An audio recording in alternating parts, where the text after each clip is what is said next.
দায়িত্ব নেয়ার আগেই বিশ্বজুড়ে একের পর এক আতঙ্ক ছড়িয়ে যাচ্ছে নির্বাচিত মার্কিন প্রেসিডেন্ট ডোনাল্ড ট্রাম্প। এরই মধ্যে দেশটিতে নারী অধিকার ও অভিবাসীদের প্রতি স্পষ্ট হুমকি হয়ে উঠেছেন রিপাবলিকান এই নেতা। চলমান রাশিয়া ইউক্রেন যুদ্ধ বন্ধের প্রতিশ্রুতি দিলেও ক্ষমতার প্রথম দিন থেকেই নতুন এক যুদ্ধ শুরুর ঘোষণা দিয়েছেন ট্রাম্প।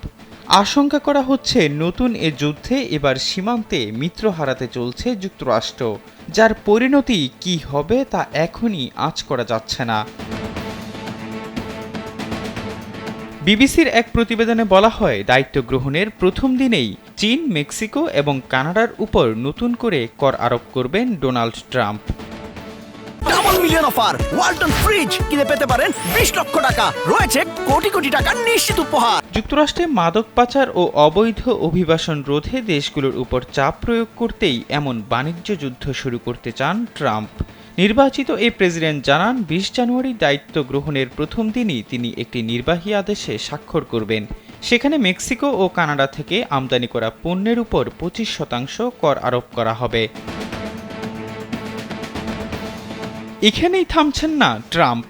নির্বাহী আদেশে জারি করা 25% করের উপর বাড়তি আরও 10% কর আরোপ করা হবে অন্যতম প্রতিদ্বন্দ্বী চীনের উপর, যার ফলে চীন থেকে মার্কিন বাজারে আসা পণ্যের উপর শুল্ক দাঁড়াবে 35%, যতক্ষণ না পর্যন্ত বেইজিং মার্কিন বাজারে সিনথেটিক ওপিওড ফেন্টালাইনের চোরাচালান বন্ধ করার কোনো পদক্ষেপ না নেয়।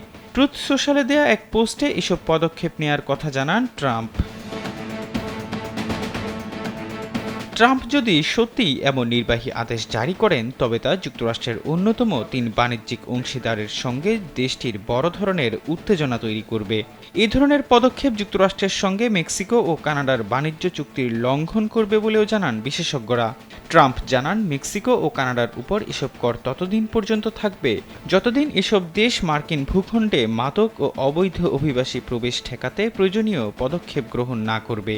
এসব সমস্যার সমাধান না করলে বড় মূল্য পরিশোধ করার এটি উপযুক্ত সময় বলেও মন্তব্য করেন ট্রাম্প। ওয়াশিংটনে নিযুক্ত চীনা রাষ্ট্রদূত জানান, বেইজিং বিশ্বাস করে চীন মার্কিন অর্থনৈতিক ও বাণিজ্যিক সহযোগিতা পারস্পরিক লাভ অনুসারে গড়ে উঠেছে। এতে বাণিজ্য যুদ্ধ বা কর যুদ্ধ করে কোনো পক্ষই উপকৃত হবে না।